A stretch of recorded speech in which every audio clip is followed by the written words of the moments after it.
So hello everyone guys, welcome back to YouTube channel knowledge Krida. विद्यार्थी मित्रांनो, MST CET 2026च्या विद्यार्थ्यांसाठी मोस्ट इम्पॉर्टंट अपडेट.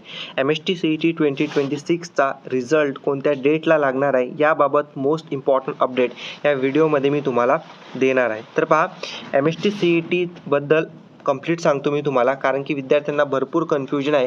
कारण की फर्स्ट अटेम्प्टची एक्झाम झाली, सेकंड अटेम्प्टची एक्झाम झाली, रिझल्ट नेमका अजून लागलेला नाही आहे. कधी आमचा रिझल्ट लागणार, त्याची रिझल्ट डेट कोणती असणार आहे, या व्हिडिओमध्ये एक महत्त्वाची अपडेट तुम्हाला सांगणार आहे. ठीक आहे. आणि महत्त्वाचं पहा की आपण इथं स्टेप बाय स्टेप पुढे जात आहोत. स्टेप बाय स्टेप पुढे म्हणजे काय पहा, जशी तुम्ही एक्झाम दिली, ओके, एक्झाम दिल्यानंतर काय असते ना, एक्झाम देण्याच्या अगोदर तुम्ही काय केलं, रजिस्ट्रेशन केलं. म्हणजे स्टेप्स कुठून सुरू झाल्या तुमच्या ॲडमिशन करण्यासाठी कॉलेजला ते पहा. तुम्ही रजिस्ट्रेशन केलं कशासाठी, एक्झाम देण्यासाठी, PCM किंवा PCB ग्रुपचं, ओके, MST CETसाठी, ओके, MST CETसाठी एक्झाम झाली. फर्स्ट अटेम्प्ट झाला, सेकंड अटेम्प्ट झाला, त्यानंतर तुम्ही काय केलं, तुमचं ॲन्सर की वगैरे आली, ठीक आहे ना. आणि त्यानंतरच्या अजून पुढच्या स्टेप्स आहेत. पुढची स्टेप्स कोणती, तुमचं रिझल्ट लागणार, ओके. रिझल्ट नंतर तुमचे कॅपराऊंडचं शेड्यूल डिक्लेअर्ड होणार. नंतर जे विद्यार्थी आहेत त्यांना रँक मिळणार, वेगवेगळी रँक मिळणार. त्या रँकवरून तुम्हाला कोणतं कॉलेज मिळणार, ते कॉलेज मिळवण्यासाठी तुम्हाला ऑप्शन फॉर्म भरावा लागणार. ऑप्शन फॉर्म भरल्यानंतर कॅपराऊंडचा रिझल्ट लागत असते. कॅपराऊंडचा रिझल्ट कसा लागत असतो, कसा चेक करायचा, ऑप्शन फॉर्म कसा भरायचा, सगळी काही एकदम डिटेलमध्ये प्रोसेस आहे. आणि त्यानंतर तुम्हाला एक कॉलेज अलॉट होत असते. कॉलेज अलॉट झाल्यानंतर तुम्हाला कॉलेज ॲडमिशन करावं लागतं, डॉक्युमेंट्स सबमिट करावं लागतात. हे सगळी मोठी एक प्रोसेस आहे आणि त्या प्रोसेसमधून आपण इथं जात आहोत. आणि सध्या आपण एका प्रोसेसमध्ये ते म्हणजेच की रिझल्टची आपण इथं वेट करत आहोत. रिझल्ट लागल्यानंतर पुढे मोस्ट इम्पॉर्टंट प्रोसेस आहे तुमची ॲडमिशनची. तर मी पूर्णपणे कंप्लीट तुम्हाला गायडन्स प्रोव्हाइड करणार आहे, कारण की लास्ट 5 इयर्स झाले विद्यार्थ्यांना मी गायडन्स प्रोव्हाइड करत आहे MST CETच्या विद्यार्थ्यांसाठी त्यांच्या ॲडमिशनपर्यंत एक्झामपासून. ठीक आहे. तर तुम्ही आता चॅनल सबस्क्राईब करून ठेवा आणि बेल नोटिफिकेशन ऑलवरती सेट करा आणि व्हिडिओ पुढे शेअर करा. तर पहा, या व्हिडिओमध्ये महत्त्वाचं सांगतो मी तुम्हाला की MST CETचा रिझल्ट कोणत्या डेटला लागणार आहे. पहा, सगळ्यात पहिलं महत्त्वाचा पॉईंट हा आहे की यावर्षी फर्स्ट टाईम 2 अटेम्प्ट कंडक्ट करण्यात आले MST CETचे. ओके, फर्स्ट अटेम्प्ट झाला, ओके, आणि त्यानंतर सेकंड अटेम्प्ट झाला. ओके, हा सेकंड अटेम्प्ट आणि फर्स्ट अटेम्प्ट असे 2 अटेम्प्ट कंडक्ट करण्यात आले MST CETचे. आणि दोन्ही ग्रुपचे, PCM असो किंवा PCBचा असो, दोन्ही ग्रुपचे एक्झाम 2 वेळा कंडक्ट करण्यात आली. तुम्ही दोन्ही अटेम्प्ट नक्की इथं दिले असतील. ठीक आहे, 2 अटेम्प्ट झाले. त्यानंतर पुढची स्टेप काय असते, एक्झाम झाल्यानंतर पुढची स्टेप असते ते म्हणजेच की तुमची ॲन्सर की. ओके, तुमची ॲन्सर की येत असते. ठीक आहे. मग आता PCM PCB फर्स्ट अटेम्प्टची ॲन्सर की आली. हां, फर्स्ट अटेम्प्टची PCM PCB दोन्ही ग्रुपची ॲन्सर की आपल्याला मिळाली.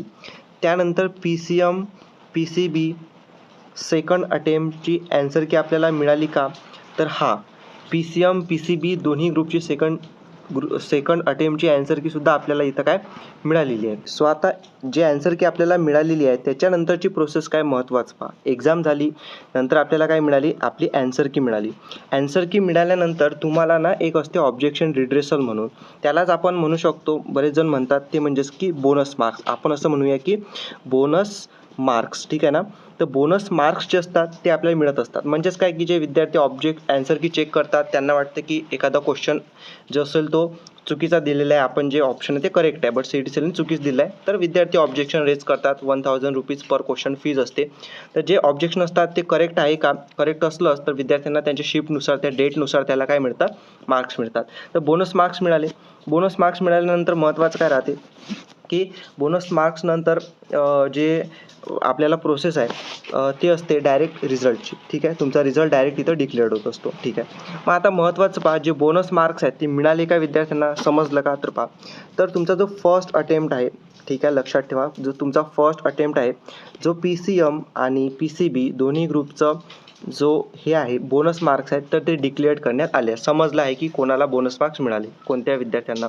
त्यानंतर सेकंड अटेम्प्टचं PCM PCBचं तुम्हाला बोनस मार्क्स मिळालेले आहेत का, तर पहा, तुमचे जे ग्रुप आहे, PCB ग्रुप आहे, तर PCB ग्रुपचे तुमचे बोनस मार्क्स इथं मिळालेले आहे. ठीक आहे ना. जसं की पाहू शकता इथं जो सेकंड अटेम्प्ट आहे, सेकंड अटेम्प्टचं ऑब्जेक्शन रिड्रेसल म्हणजे त्याचा अर्थ असा होते की तुमचं बोनस मार्क्स आहे ना, तुमचे बोनस मार्क्स असं आहे, त्याचा काय होते, अर्थ होते. ठीक आहे ना.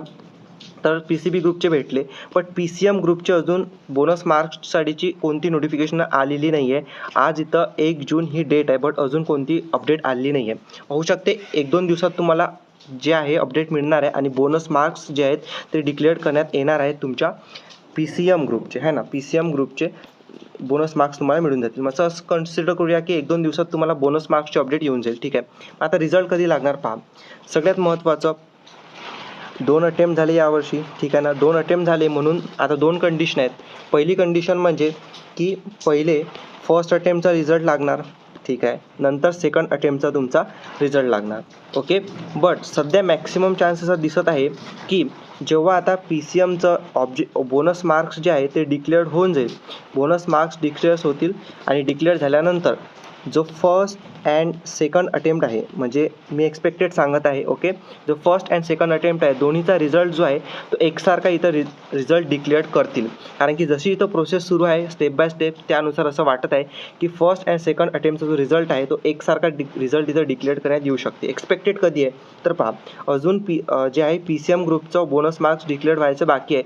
म्हणून इथं होऊ शकते की 10 जून, ठीक आहे ना. होऊ शकते 10 जूनपर्यंत दोन्ही अटेम्प्टचा रिझल्ट जो आहे, दोन्ही अटेम्प्टचा जो रिझल्ट आहे तो डिक्लेअर करण्यात येईल आणि एकसारखा एका दिवशी रिझल्ट डिक्लेअर करण्यात येईल असं मी एक्सपेक्टेड सांगत आहे. एक्सपेक्टेड आहे, कन्फर्म नाही आहे, बट मी असं सांगतो 10 जूनपर्यंत तुम्हाला रिझल्ट तर बघायला मिळणार आहे. ठीक आहे ना.